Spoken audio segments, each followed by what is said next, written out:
오늘 질문은 하이데거의 존재와 시간입니다. 존재에 대한 이야기예요. 별거 아닙니다. 그냥 존재와 그리고 시간과 존재의 관계를 이야기하는 겁니다. 나름대로의 어떤 의견으로 생각하시면 돼요. 이름이 꽤 멋있어 보이죠? 외모는 그렇게 출중하진 않아요. 자, 영어는 존재하죠. 영어를 인식하고 여러분들은 배우고 그럽니다. 여러분은 그러므로 존재자고 그 주변에 수많은 것들이 존재하죠. 또 존재는 과거, 현재, 미래 이런 시간에 따라 여러분들의 관점에서 또 변화하고 그렇다는 얘기예요. 같이 한번 볼까요? According to Heidegger, 하이데거에 따르면 The whole of being of time, 시간, 존재와 시간이라는 책입니다. 대문자 보이시죠? 존재와 시간이라는 전 책에서 It concerned with a single question, 단 하나의 질문에 포커스를 두고 있어요. 전 책은 질문이 하나예요. 뭐냐? The question, the meaning, being, 존재의 의미가 뭐냐? 여러분 존재한다는 건 뭐예요? 여러분 존재하는 건 여기 주변에 있는 것들이 전부 다 그렇죠? 그러나 what does he mean? 그는 무엇을 의미하는 걸까요? By the term being, 이 being이라는 단어, 이 용어로 무엇을 의미한 걸까요? What if anything? Does it signify? 오히려 어쩌면 그것이 mean이 아니라 signify, 무엇을 나타내고 있는 것일까요? 그것은 그러니까 이 being이라는 것은 무엇을 의미하냐가 아니라 무엇을 signify, 나타내고 있는가, 무엇을 표시하고 있는가.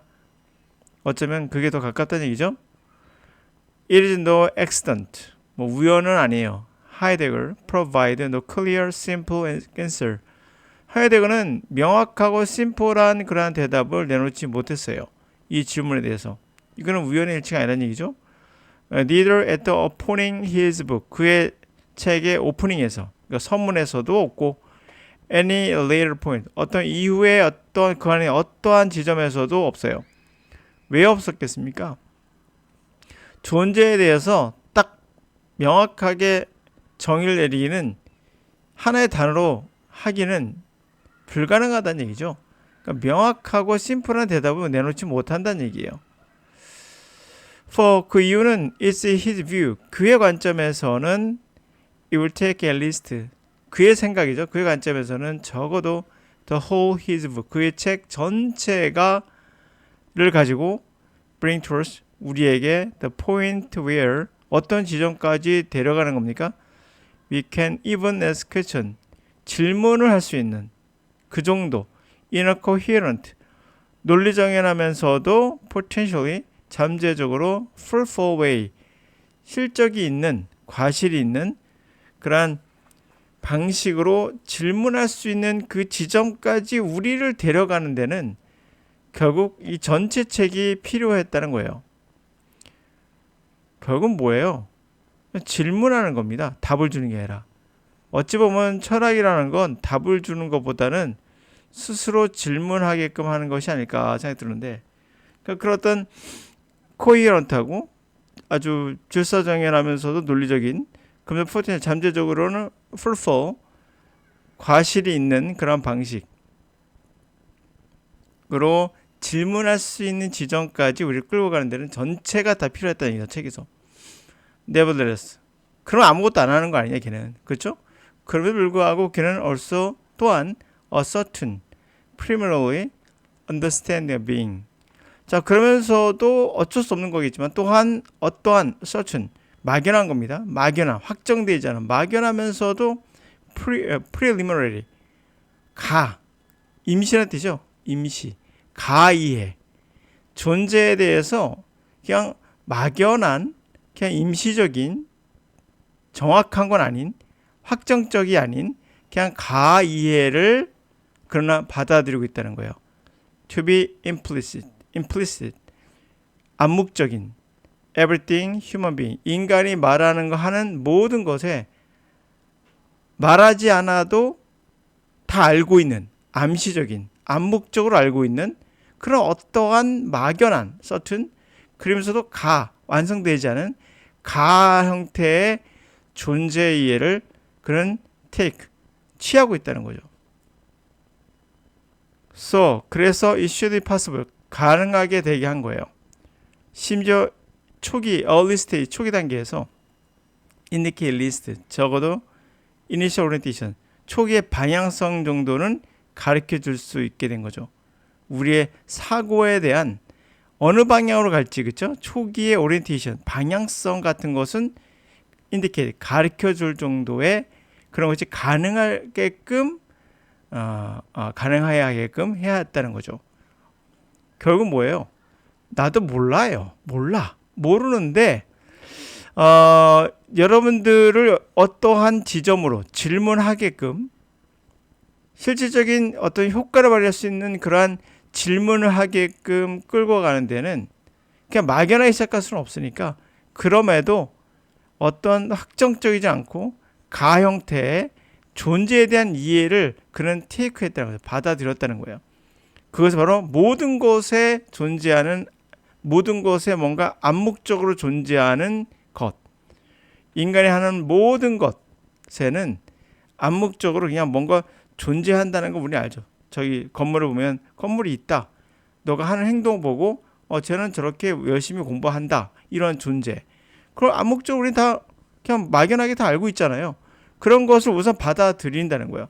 그래야지 이제는 오리엔테이션을 시작하는 거죠. 초기 사고에 대한 어떤 초기 시작을, 방향성을 잡고 가는 겁니다. 별거 아닙니다. 자, 이렇게 해서 이젠 좀 뭐랄까 철학적인 그 일부분을 좀 보았습니다. 존재와 뭐 시간이 나가는 거예요. 뭐 그런가 보다 생각하시면 됩니다. 저도 잘 모릅니다. 이 내용을 보면 뭐 그렇구나 정도 생각하시면 돼요.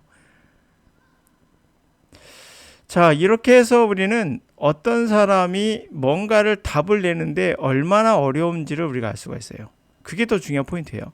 철학은 답을 제공하지 않아요. 이렇게 살아라 저렇게 살아라 말할 수 없어요. 그들이 제시한다 하더라도 시간이 변하면 이 존재는 또 변할 수밖에 없습니다. 미래에는 어떻게 변할지 몰라요. 그렇게 변해가지고 시간에 따라서 과거에 있었던 우리의 생각은 지금 미래죠. 과거에 봤을 때 미래도 있죠. 미래에는 또 그것이 맞는 것일까? 정확하진 않죠. 또 변할 겁니다. 마찬가지로 여러분이 생각하고 있는 영어라는 것도 이 존재를 우리가 공부한다면, 시험을 위한 공부, 현재는 그러하죠. 이것만이 우리에게 존재로서의 의미가 있는 것인가 생각해 봐야겠죠. 우리가 어차피 미래에는 누구나 다 죽어요. 죽음을.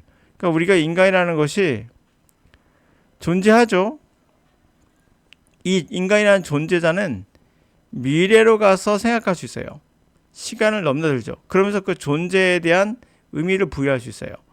우리가 죽음이라는 걸 생각해 보면 영어라는 존재는 단순히 시험이나 잘 보는 걸로 끝난다면 이거는 존재 가치가 굉장히 낮아요. 그러나 그 이상을 뛰어넘어서 우리 삶에 어떠한 새로운 경험을 해준다면 이거는 존재의 의미가 더 부각될 수 있죠.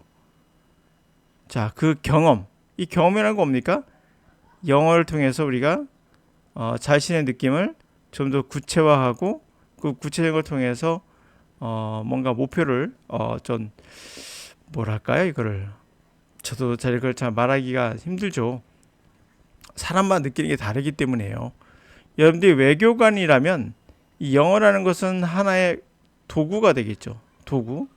그럼 외교관이 아니라면 도구를 뛰어넘어서 의사소통을 넘어서 여러분들의 어떤 생각이나 감각, 특히 감각이 중요해요. 감각의 영역에 영향을 미칩니다. 음악을 들으면 어떤 느낌이에요? 갑자기 기분이 익사이팅 되죠. 흥분됩니다. 그러나 우리가 흥분된다는 것은, 예를 들어서 우리가 승진을 했어요. 또는 우리가 가다가 1,000만 원을 누구한테 선물을 받았어요. 그 흥분되는 건 이 요소가 흥분되죠. 왜? 승진되는 것은 미래가 어떻게 될 거라는 거에 대한 기분이 좋잖아요. 그러니까 음악을 통해서 기분이 좋아진다는 건, 음악은 절대 우리에게 흥분을 줄 수 없거든요. 왜 승진이 어떠한 결과물이 있는 것도 아니고 1,000만 원이라는 돈의 결과물이 있지 않아요. 이런 존재가 없어요. 음악이라는 건 존재하지만 실제 우리에게 실질적인 도움은 주지 않거든요. 근데 뭐가 좋아지죠? 내적인 기분이 좋아져요. 그러니까 없는 거예요. 0인 건데 우리가 기분이 좋아져요. 승진을 통해서 기분이 좋아지는 것도 1,000만 원을 통해서 기분이 좋아지는 것도 기분 좋아지는 거거든요. 근데 이거는 가짜 기분이에요. 음악은. 얘는 진짜 기분이에요. 그런데도 어차피 흥분되는 거 똑같아요. 비슷한 거죠. 똑같진 않겠지만. 그러면 영어를 우리가 예를 들어서 듣는다고 생각해 보세요. 듣는다. 그러면 리스닝을 된다라면 이 영어가 들어오는 이 감각은 흥분은 물론 아닐 겁니다. 그거보다 좀 더 고차원적인 어떠한 감각에 자극을 주는 거예요. 이 감각의 자극은 뭔가를 알았다라는 철학적인 기쁨과 크게 다르지 않을 수도 있다라고 생각합니다. 그러니까 내가 만약에 누구에게 하이데거의 그러한 철학을 이해하는 게 좋아요? 아니면 영어 리스닝이 아주 원어민처럼 되는 게 좋아요? 라면 저는 후자예요. 무조건. 하이데거의 그런 걸 통해서 여러분들이 감각적인 깨달음을 얻을 수는 없어요.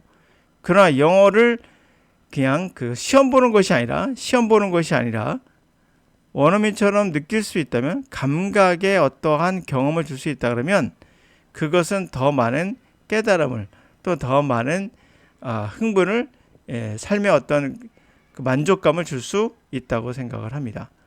이거는 하이데거는 어쩌면 가짜의 영역이라면 영어는 뭐예요? 진짜의 영역이에요. 진짜 느끼게 해주고 진짜 나에게 그런 걸 주는 거죠. 그러므로 하이데거는 음악이라고 생각하면 영어는 승진이나 1,000만 원에 해당한다라고 볼 수도 있습니다.